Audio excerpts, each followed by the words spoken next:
என்னை நன்றாக இறைவன் படைத்தனன், தன்னை நன்றாக தமிழ் செய்யுமாறே.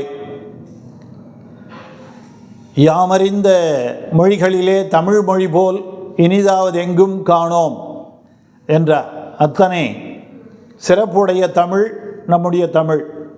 உலகத்தில் இருக்கிற செம்மொழிகளில் இன்று உயிர் வாழக்கூடிய ஒரே மொழி தமிழ் என்று சொன்னால் அது மிகையாகாது. இந்த செம்மொழி என்கின்ற வார்த்தையை முதலில் சொன்னவர் பரிதிமா கலைஞர் என்று அழைக்கப்படுகிற வி.கோ. சூரியநாராயண சாஸ்திரிகள். தன் பெயரையே அவர் தமிழ் படுத்தி கொண்டவர். அப்படிப்பட்ட இந்த உயர்ந்த தமிழ் பல அற்புதமான இலக்கிய வளங்களை கொண்டது. தமிழைப் போல எந்த மொழிக்கும் இத்தனை இலக்கிய வளம் கிடையாது. பக்தி இலக்கியங்களே தலை சிறந்து நிற்பது நம் தமிழ் மொழி.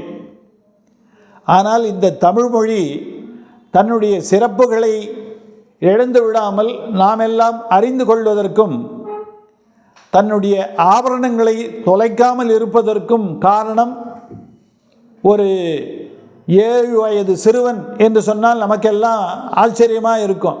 ஆமாங்க, குழந்தை செய்த சாதனை. யார் அந்த குழந்தை?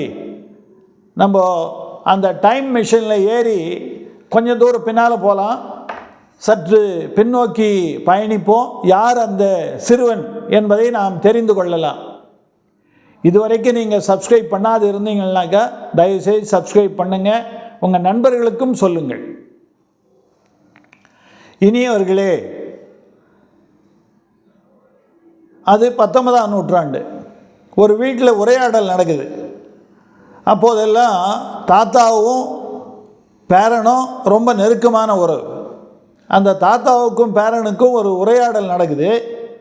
அந்த உரையாடலும் போது அந்த தாத்தா கேட்குறார் பேரனை. அவனுக்கு 7 வயசு. அந்த பேரனை பார்த்து, நீ என்ன படிக்க போகிற? இப்போது ஆங்கிலேயன் ஆட்சி செய்கிறான், அதனால் நீ ஆங்கிலம் படித்தால் உனக்கு நல்ல எதிர்காலம் இருக்கும், அரசு வேலை கிடைக்கும். அதை விட்டுவிட்டு நீ சமஸ்கிருதம் படிக்கலாம். அது நம்ம குடும்பத்தில் அனைவருக்கும் தெரிந்த மொழி.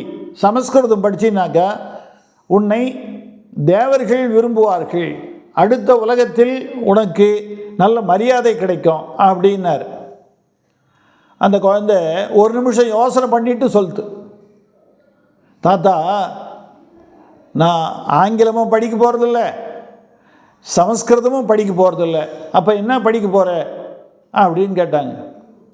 இந்த பிறவியில் நல்ல உயர்ந்த மதிப்பு கிடைக்கணும், அடுத்த பிறப்பில் மிகப்பெரிய பெருமையும் புகழும் சேரணும், அதானே இந்த இரண்டையும், அதாவது புகழையும் பெருமையையும் உயர்வையும் தரக்கூடிய தமிழ் மொழியை நான் படிக்கப் போகிறேன் அப்படின்னு சொன்னால் அந்த சிறுவன். வயது என்ன தெரியுங்களா? 7. அந்த 7 வயதில் அந்த சிறுவனுக்கு இருந்த தீர்க்க தரிசனத்தை பாருங்கள். இன்றைக்கி நம்மக்கிட்ட சிலப்பதிகாரம், சிவக சிந்தாமணி, 10 பாட்டு, 8 தொகை போன்ற உயர்ந்த இலக்கியங்கள் இருப்பதற்கு காரணமே அந்த சிறுவனினுடைய குறிக்கோள், அந்த சிறுவனுடைய ஆம்பிஷன், அந்த சிறுவனுடைய இலக்கு அப்படின்னம்னாக்கா அதில் ஏதாவது ஆச்சரியம் இருக்கா? நமக்கெல்லாம் தெரியும். அந்த சிறுவன் வளர்ந்தான். அந்த சிறுவன் வேறு யாரும் அல்ல, உவே. சாமிநாத ஐயர். நாம் எல்லாம் இன்றைக்கு அவரை செல்லமாக தமிழ் தாத்தா என்று அழைக்கிறோம். இன்னும் சொல்லப்போனால் அவரை கலைவாணியினுடைய தூதுவர், கலைமகளால் இந்த பூமிக்கு அனுப்பப்பட்டவர் என்று கூட நாம் பெருமையாக சொல்லிக்கொள்ளலாம். அவர் ஊராக அலைஞ்சார். அந்த காலத்தில் அவருக்கு ஓலைச்சுவடிகள் தான் எல்லா இலக்கியங்களும் இருந்தன. அவர் ஒருத்தர் வீட்டுக்கும் போய் கேட்பார், கொடுக்க மாட்டாங்க. அந்த காலத்தில் இருந்த நிலைமை அப்படி. இது இல்லாமல் சில பேர் தங்களுடைய ஓலைச்சுவடுகளை தூக்கி ஆற்றில் எறிந்து விடுவார்கள். அப்படி போச்சு கொஞ்சம். இவர் தமிழ்நாடு முழுவதும் சுற்றினார். எங்கெங்கெல்லாம் ஓலைச்சுவடுகள் இருக்கிறதோ என்று கேள்விப்பட்டு அங்கே போயிடுவார். மாவட்டங்கள் தோறும், நகரங்கள் தோறும், கிராமங்கள் தோறும், வீடுகள் தோறும் கெஞ்சி கூத்தாடி அவர்கள்கிட்டலாம் அந்த ஓலைச்சுவடியை வாங்கினார். சில நேரங்களில் அவருக்கு அந்த ஓலைச்சுவடியின் நிலைமையை பார்த்தாக்கா கண்ணீர் சிந்துவார், இரத்த கண்ணீர் வரும். அப்படி அழிந்து போயிருந்தன. மீதமுள்ள ஓலைச்சுவடிகளை பார்க்கும்போது அந்த செல்லரித்து போனவை தவிர எஞ்சி இருப்பவை பார்க்கும்போது அவருக்கு புல்லரித்து போயிடும். அத்தனை உயர்ந்த இலக்கியங்கள் அந்த ஓலைச்சுவடிகளிலே இருந்தது. அந்த ஓலைச்சுவடிகளெல்லாம் கொண்டு வந்தார். 90க்கும் மேற்பட்ட ஓலைச்சுவடிகளை புத்தக வடிவில் கொண்டு வந்தார், அச்சுக்கு கொண்டு வந்தார். சிலப்பதிகாரம், சீவக சிந்தாமணி, பட்டுப்பாட்டு, எட்டுத்தொகை, ஐங்குறுநூறு, இன்னும் எத்தனை உயர்ந்த இலக்கியங்கள் உண்டோ அவையெல்லாம் உவே சாமிநாதையர் அவர்களால் மீண்டும் உயிர் பெற்றன என்று தான் நாம் சரியாக சொல்லலாம். அவர்களுக்கு மீண்டும் உயிர் தந்தவர். இன்னும் சில காலம் உவே சாமிநாத ஐயர் இது போன்ற விஷயத்தை எல்லாம் தேடி கண்டுபிடிக்கலனாக்கா கரையான்கள் உண்டு சென்றுட்டுருக்கும். கரையான்களுக்கு உணவாக போக மீதம் இருந்தது. இவர் கையில் கிடைத்தது இது. இதை வச்சுட்டு தமிழ் அன்னைக்கு மிகப்பெரிய ஆபரணங்களை சேர்த்தார். உண்மையிலே தமிழ் அன்னை ஆனந்த கண்ணீர் வடித்திருப்பாள். இந்த புத்தகங்கள்லாம் அச்சு வடிவில் வரும்போது தமிழ் அன்னை ஆனந்த கண்ணீர் வடித்திருப்பாள். பல அரசாங்கங்களால் செய்ய முடியாததை, பல தனவந்தர்களால் செய்ய முடியாததை தனி ஒரு மனிதனாக நின்று உவே சாமிநாத ஐயர் சாதித்ததால் உவே சாமிநாத ஐயரை இந்த தமிழ் கூறும் நல்லுலகம் தமிழ் தாத்தா என்று வணங்குகிறது. தமிழ் என்ற வார்த்தை நினைவுக்கு வந்த உடனே நாம் உவே சாமிநாத ஐயரைத்தான் நினைக்க வேண்டும். அவருக்கு இந்த தமிழுலகம் என்றைக்கும் நன்றி கடன் பட்டுள்ளது. இதில் நாம் பார்க்க வேண்டிய செய்திகள் 2. தமிழுக்கு மீண்டும் உயிர் வந்ததற்கு உவே சாமிநாத ஐயர் காரணம். அந்த உவே சாமிநாத ஐயருக்கு இந்த எண்ணம் வந்ததுக்கு காரணம் சிறு வயதிலேயே அவருக்கு இருந்த அந்த தெளிவான சிந்தனை. திருநாவுக்கரசு சுவாமிகள் 77வது வயதில் சொன்னார், குறிக்கோள் இல்லாது கெட்டேன். எனவே ஒரு மனிதன் கெட வேண்டும் என்று சொன்னால் அவனிடத்திலே எந்த குறிக்கோளும் இருக்கக்கூடாது.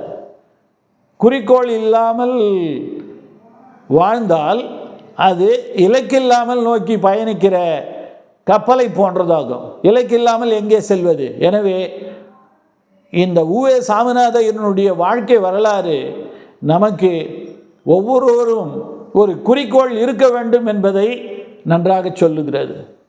அது மட்டுமல்ல, தமிழ் அன்னை தன்னை காப்பதற்கு கலைவாணியிடம் வேண்டிக் கொள்ள அவள்தான் உவே சாமிநாத ஐயரை இங்கே தமிழ் கூறும் நல்லுலகத்திற்கு அனுப்பியிருக்க வேண்டும்.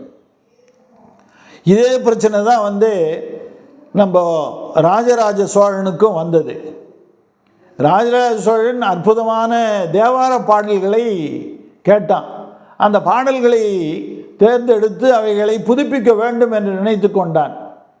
அவனுக்கு சரியாக வழி சொல்கிறதுக்கு ஆட்கள் யாரும் இல்லை.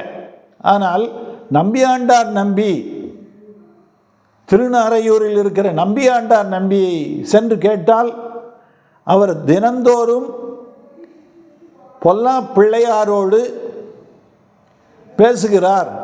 அவர் வழியாக நாம் தேவாரங்களை அறிந்து கொள்ளலாம் என்று அமைச்சர்கள் சொன்னார்கள். அதன்படி திருநாரையூர் பொல்லா பிள்ளையார் சொன்னாராம், சிதம்பரம் தில்லையம்பதியிலே இந்த ஒரு அறையிலே சீலிடப்பட்டு வைத்திருக்கின்றன என்று. அதன் பிறகு நடந்த வரலாறை நாம் அறிவோம். எனவே ராஜராஜ சோழன் அந்த தேவாரங்களை எடுத்து மீட்டு கொடுத்தான். ராஜராஜ சோழன் மட்டும் இல்லை என்று சொன்னால் நமக்கு தேவாரமே கிடைக்காது. எனவே அவனுக்கு திருமுறை கண்ட சோழன் என்கின்ற ஒரு பட்டம் உண்டு. அவன் மாபெரும் கோயிலை கட்டி வைத்தான் என்பது வேறு செய்தி.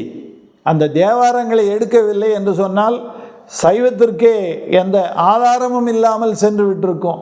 அத்தனை சிறப்பு செய்தவன் ராஜராஜ சோழன். ஆக இந்த 2 பேரும் வாழ்க்கையிலே குறிக்கோள் கொண்டவர்கள் என்பதைத்தான் இந்த நிகழ்ச்சி உணர்த்துகிறது. இங்கு மட்டுமல்ல, தமிழ்நாட்டில் மட்டுமல்ல, அயல் நாட்டிலும் ஒரு சின்ன நிகழ்ச்சி நம்ம சொல்லலாம்.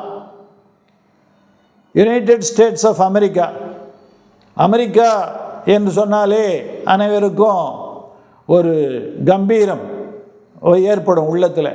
அந்த அமெரிக்க நாட்டினுடைய மிகச்சிறந்த ஜனாதிபதிகளில் ஒருவர் ஜான் எஃப் கென்னடி என்று சொல்லக்கூடியவர். மிக அழகானவர், ஜவஹர்லால் நேருனுடைய இனிய நண்பர். அவர்தான் இந்த உலக புகழ்பெற்ற ஒரு வாசகத்தை சொன்னார். நாடென்ன செய்தது நமக்கு என்ற கேள்விகள் கேட்பது எதற்கு, நீ என்ன செய்தாய் அதற்கு என நினைத்தால் நன்மை உனக்கு. உண்மையிலே இந்த வாக்கியங்கள் கலீல் ஜிப்ரான் சொன்ன வாக்கியம். அது என்னவென்றால், ask not what the country has done for you, ask what you have done for her என்பதாகும். அப்படிப்பட்ட ஒரு முக்கியமான செய்தியை சொன்னவர் ஜான் எஃப் கென்னடி. அந்த ஜான் எஃப் கென்னடி தினசரி அனைவருக்கும் நேர்காணல் கொடுப்பார். அப்படி ஒரு நாள் நேர்காணல் தந்துவிட்டு வெளியில் வரும்போது பார்த்தால் வரவேற்பறையிலே ஒரு சின்ன பையன் உட்கார்ந்தான். ஒரு 10 வயசு பையன் உட்கார்ந்துருந்தான். சரி, அவனுடைய ஏமாற்றத்தை தவிர்க்க வேண்டும் அப்படின்னு நினச்சி ஜான் எஃப் கென்னடி மீண்டும் அவனை அறைக்கு அழைத்து சென்றார். எதிரில் உட்காந்துட்டான். அமெரிக்கர்கள் ஒரு கேள்வியை கேட்பார்கள், வாட் இஸ் யுவர் ஆம்பிஷன்னு. அவர் கேட்டார், வாட் இஸ் யுவர் ஆம்பிஷன் என்று கேட்டார். அதுக்கு அந்த 10 வயசு பையன், நல்லா ஞாபகம் வச்சுக்கணும், 10 வயசு பையன் என்ன பதில் சொன்னான்னாக்கா, I want to be the president of United States of America என்று சொன்னான். ஒரு கான்ஃபிடென்ட்டாக சொன்னான், ஒரு நம்பிக்கையோடு சொன்னான், தன்னம்பிக்கையோடு சொன்னான். ஜான் எஃப் கென்னடி அவனுடைய தன்னம்பிக்கையை பார்த்து வியந்தார். நீ கட்டாயம் அமெரிக்காவினுடைய ஜனாதிபதியாவ, என்னுடைய சீட்டில் உட்காருவ, என்னுடைய வாழ்த்துக்கள், எப்போதும் அதை பற்றியே நினைத்து கொண்டிரு. வாழ்க்கையில் நம்ம ஜெயிக்கணும் அப்படின்னு சொன்னாக்கா, அந்த எண்ணம் உள்ளத்தில் வந்தாக்கா அந்த எண்ணத்தை எப்போதும் நினைத்து கொண்டே இருக்க வேண்டும். புத்தர் கூட அதான் சொல்லுவார், ஒரு எண்ணம் உன்னுடைய மனதில் வந்துடுச்சுனாக்கா அதை நிறைவேற்றுவதற்கான ஆற்றல் உன்னிடத்தில் இருக்கிறது, ஆனால் நாம் அதை தொடர்ந்து பின்பற்றுவதில்லை அப்படின்னு புத்தர் சொல்வார். அந்த சிறுவனை பார்த்து ஜான் எஃப் கென்னடி பாய் சொல்லிட்டு போயிட்டார். ஒரு 25-30 வருஷம் போச்சு. அந்த சிறுவன் அமெரிக்கா நாட்டினுடைய ஜனாதிபதியாக மாறினான். அவன்தான் பில் கிளின்டன். ஒரு தடவை அல்ல, 2 முறை பில் கிளின்டன் அமெரிக்க நாட்டினுடைய ஜனாதிபதியாக ஆனான். எப்போ வந்த கனவு அது? 10 வயதில் வந்த கனவு. அதைத்தான் அப்துல் கலாம் சொல்வதை போல ட்ரீம் பிக், திங்க் பிக் என்று சொல்லுவார்கள். ஆக உவே சாமிநாதையராக இருக்கட்டும் அல்லது பில் கிளின்டனாக இருக்கட்டும், உலகத்தினுடைய 2 மூலைகளிலிருந்து, உலகத்தின் 2 துருவங்களிலிருந்து 2 உதாரணங்களை நான் சொன்னேன். அவர்கள் வாழ்க்கையிலே வெற்றி பெறுவதற்கு காரணமாக இருந்தது அவர்கள் கொண்ட குறிக்கோள். அவர்கள் குறிக்கோள்னால் என்ன ஆச்சுனாக்கா, இந்த உலகத்திற்கே பயன்பட்டது. உவே சாமிநாத ஐயர் ஆல் தமிழுக்கு பயன்பட்டது, பில் கிளின்டனால் இந்த உலகத்திற்கே பயன்பட்டது. எனவே நாம் வாழ்க்கையில் வெற்றி பெற வேண்டும் என்று சொன்னால் நமக்கு ஒரு குறிக்கோள் முக்கியம். சுவாமி விவேகானந்தர் சொன்னார், எழுமின் விழுமின் இலக்குகளை எட்டும் வரை நில்லன்மின். அந்த ஃபேமஸ் கொட்டேஷன் உங்களுக்கு தெரியும், arise awake and stop not till the goal is reached. எனவே உங்கள் பிள்ளைகளுக்கு நீங்கள் குறிக்கோளை சொற்றிக் கொள்ளுங்கள், குறிக்கோளை திணிக்காதீர்கள்.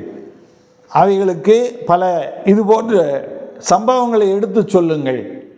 அவர்களுக்கு அவர்கள் உள்ளத்திலே குறிக்கோள் உண்டாவதற்கான ஒரு சூழ்நிலையை உருவாக்கி தந்து விடுங்கள். அவ்வாறு தந்தால் குறிக்கோள் வரும், அதை நோக்கி அவன் பயணிப்பான்.